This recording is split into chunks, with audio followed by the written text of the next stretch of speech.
Hello guys. आज हम accountancy में सीखेंगे कि जब हम अकाउंट्स लेते हैं तो कुछ चीज़ें ऐसी होती हैं स्टार्टिंग में 11th कॉमर्स में, या तो कभी भी आप जैसे 12th के बाद आप कॉमर्स बीकॉम में पढ़ते हैं तो कभी भी पढ़ते हैं, तो स्टार्टिंग में आपको अकाउंट समझ में नहीं आता। कुछ एंट्रीज़ ऐसी होती हैं जो नहीं समझ में आती, और फिर धीरे धीरे हम जब अकाउंट्स 15 दिन पढ़ लेते हैं तो हमको अकाउंट्स हमारा फेवरेट सब्जेक्ट बन जाता है। तो मैं कुछ एंट्रीज़ ऐसे सिखाऊंगी जैसे कि आपको समझ में आए। तीनों अकाउंट से रिलेटेड जो एंट्री है ना, मतलब कि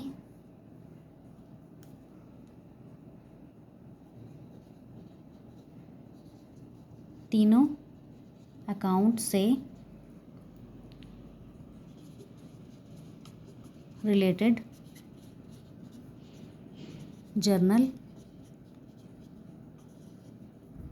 तीनों अकाउंट्स मतलब कि पर्सनल अकाउंट,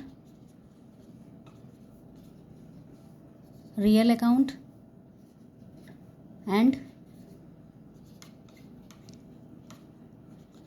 नॉमिनल अकाउंट। पहले मैं बता चुकी हूँ ना कि पर्सनल अकाउंट में अगर वस्तु आती पाने वाले को डेबिट और देने वाले को क्रेडिट। मतलब पाने वाला जैसे राम को कोई भी चीज़ मिल रही है तो उसको डेबिट, और देने वाला श्याम है तो उसको क्रेडिट।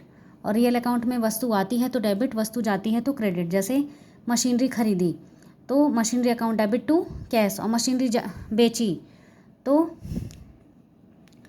पाने वाला मशीनरी जो खरीदने वाला है वो अगर नगद में खरीद रहा है तो cash account debit to sales account, और मशीनरी जा रही है तो वही सेल्स, या तो फिर टू मशीनरी अकाउंट अगर उधार में बेचा तो। ठीक है। फिर उसके बाद नॉमिनल अकाउंट में हमेशा नियम होता है कि व्यय और हानियाँ जो होती हैं वो हमेशा डेबिट होती हैं, और आय और लाभ जो होते हैं वो क्रेडिट होते हैं। तो ये बताती हूँ। ठीक है। तो जैसे पहली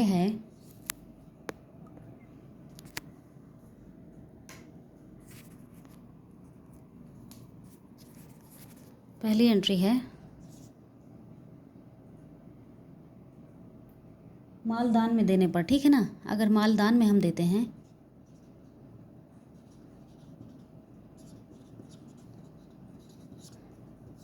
माल अगर हम दान में देते हैं, गुड्स गिवन बाय चैरिटी,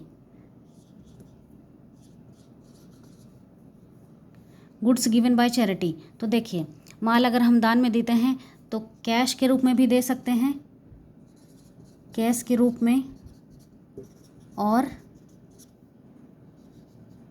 माल के रूप में भी। ठीक है ना। तो इसकी एंट्री क्या होगी? तो इसकी एंट्री होगी, चैरिटी मतलब होता है डोनेशन ना, तो चैरिटी अकाउंट डेबिट टू, तो अगर कैश में दिया है तो टू कैश अकाउंट टू, और माल के रूप में दिया है तो टू परचेस अकाउंट।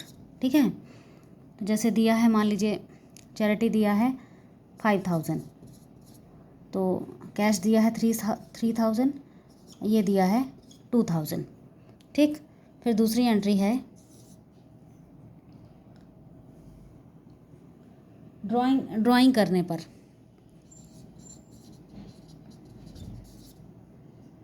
अब ड्राइंग क्या कर सकता है? आहरण पैसा भी कर सकता है। Drawing for personal use. क्या किया है? जैसे कि ड्राइंग जो है कैश भी कर सकता है और गुड्स भी कर सकता है। ठीक है। गुड्स कितना? 6000। तो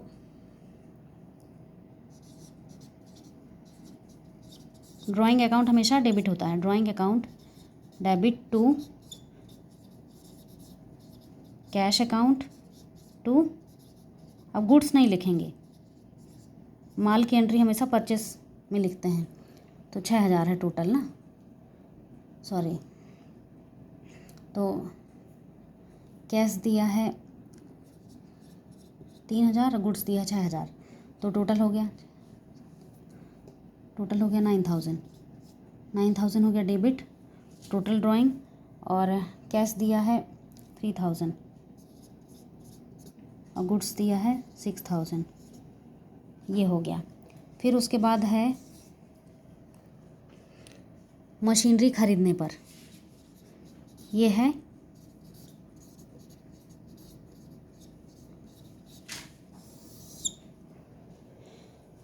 ये मशीनरी खरीदने पर, तो इसमें है वो क्या कहते हैं रियल अकाउंट, ठीक है। तो मशीनरी खरीदी किससे, श्याम से।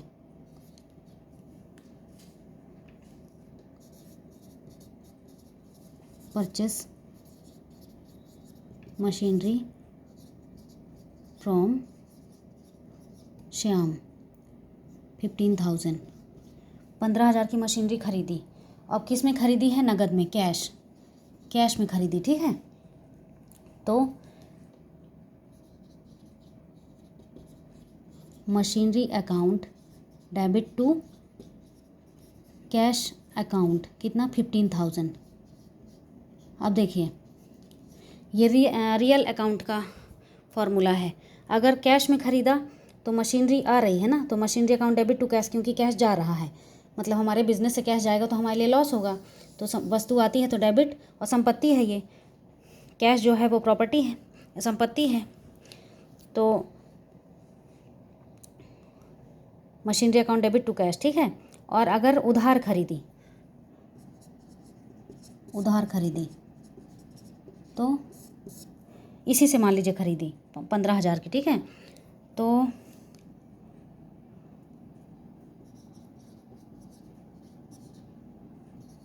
Machinery account debit to cash में नहीं खरीदी,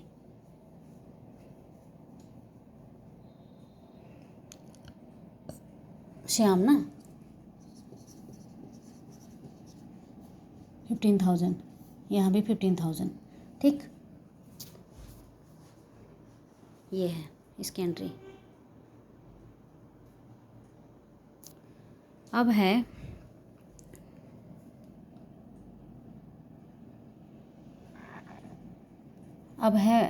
क्या बोलते हैं नॉमिनल अकाउंट की। जैसे कि 4,000 का माल जल गया,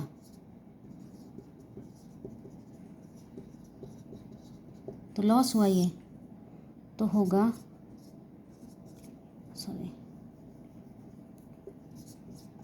loss by fire account debit to, अगर कैश जला है टू कैश अकाउंट, टू अगर माल जला है, स्टॉक जला है, तो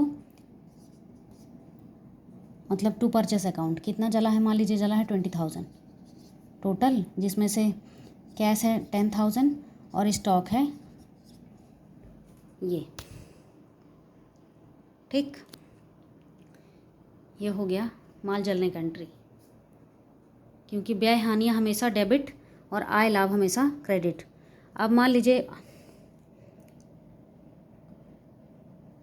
आय लाभ हमेशा क्रेडिट होता है ये ना, तो जैसे ब्याज मिला, इंटरेस्ट मिला, ठीक है, इंटरेस्ट मिला 6,000, तो कैश अकाउंट डेबिट टू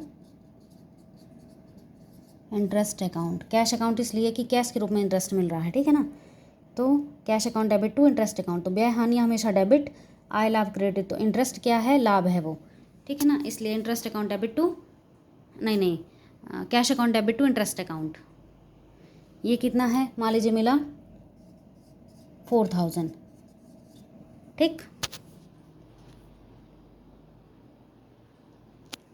ये फिर अब है पर्सनल अकाउंट की एंट्री।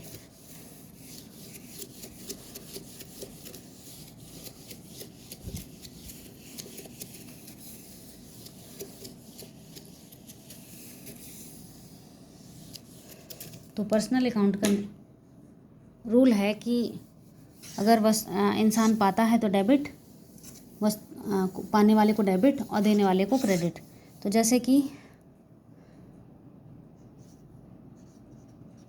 रिया को 400 रुपीज़ दिए, तो कौन है रिया, लेने वाले।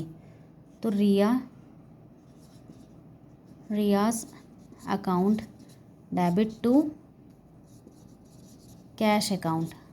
अब रिया से मिले, ठीक है, तो इसमें पाने वाली रिया है, तो रिया अकाउंट डेबिट टू कैश, ठीक है, कितना 400, सॉरी। फिर यहाँ अब रिया को दिए, ठीक है ना, रिया को दिए 500, तो जा रहा है क्या, cash, cash account debit to Riyaz account, नहीं सॉरी, हाँ, रिया को 400 दिए और रिया ने हमको दिया, सॉरी ये तो गलत एंट्री हो गई। रिया को हमने दिए कितना, 400 रुपये दिए और रिया ने हमको दिए अगर, ठीक है, रिया ने हमको दिए 200, ठीक, तो cash account debit to Riyaz account 200, क्योंकि रिया देने वाली है, तो अगर रिया पा रही है तो ये हो गया पर्सनल अकाउंट, ठीक, वस्तु आती है तो डेबिट, वस्तु जाती है तो क्रेडिट, यहाँ जा रही है ना, ये भी हो गया पर्सनल अकाउंट। और रियल तो बता दी थी, नहीं पाने वाला डेबिट और देने वाला क्रेडिट, और ये देने वाला क्रेडिट, ठीक है। और रियल अकाउंट में है वस्तु आती है तो डेबिट, वस्तु जाती है तो क्रेडिट। अब जैसे मशीनरी की एंट्री बता दी थी मैं, अब लॉस बाय फायर हो गया, थीफ हो गया, कुछ भी हो गया तो वो एंट्री होगी। अब जैसे बैड डेट्स की एंट्री होती है, ठीक है ना, तो बैड डेट्स क्या होता है, डूबत ऋण होता है, तो बैड डेट्स की एंट्री कैसे करते हैं, बैड डेट्स हमेशा जो है व्यापार के लिए हानि होती है, ठीक, क्योंकि हमारा उतना पैसा डूब चुका, तो उसकी एंट्री होगी जैसे कि 8,000 कैश बैड डेट्स हो गए, ठीक है, 8,000 जो रुपया था वो डूब गया, तो इसका होगा bad debts account debit to cash account, तो व्यय हानि हमेशा डेबिट होती हैं, ठीक, टू कैश अकाउंट, कितना, ये है नॉमिनल अकाउंट, ठीक, तो bad debts account debit to, और फिर बैड डेट्स रिजर्व भी होता है, उसको मैं बाद में पढ़ाऊँगी। फिर एक और होता है जैसे डिस्काउंट की एंट्री, ठीक, अगर हमने किसी को डिस्काउंट दिया, जैसे सोहन को 400 रुपये डिस्काउंट कैश में दी, कैश डिस्काउंट दिया, ठीक है ना, कैश उसने हमको पटा दिया, तो हमने उसको 400 रुपये कैश डिस्काउंट दिया, ठीक, तो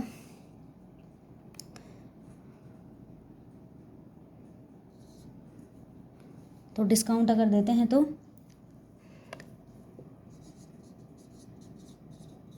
discount account debit to cash में दिया टू कैश अकाउंट, कितना 400, और अगर हमको डिस्काउंट मिला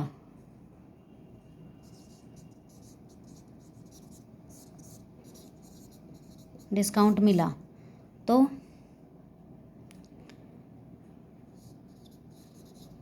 ये 400 था, मान लीजिए 200 मिला, ठीक है, तो कैश अकाउंट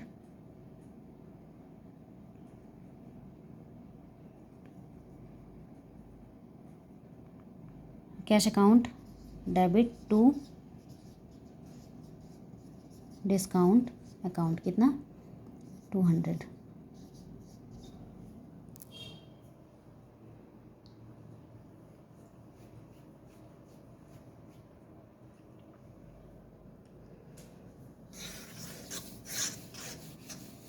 जैसे सोहन ने चुराए 300 रुपये, तो लॉस बाय थीफ हो गया,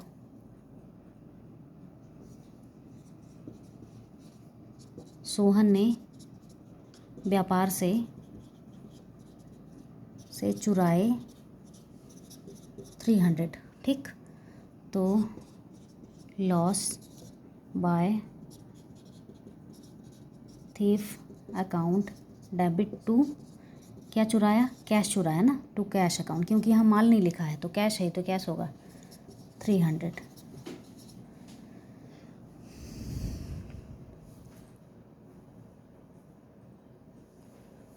ऐसी और बहुत सारी एंट्रीज अभी मुझे और कुछ याद है, कुछ नहीं याद आ रही है, फिर बताऊंगी। मतलब टिपिकल एंट्रीज, मतलब कि शुरू में हम जब जाते हैं तो ना अकाउंट समझ में बिल्कुल नहीं आता, लेकिन जब पढ़ते पढ़ते इंसान को अकाउंट समझ में आने लगता है। तो धीरे धीरे बेसिक चीज़ सिखा रही हूँ मैं भी।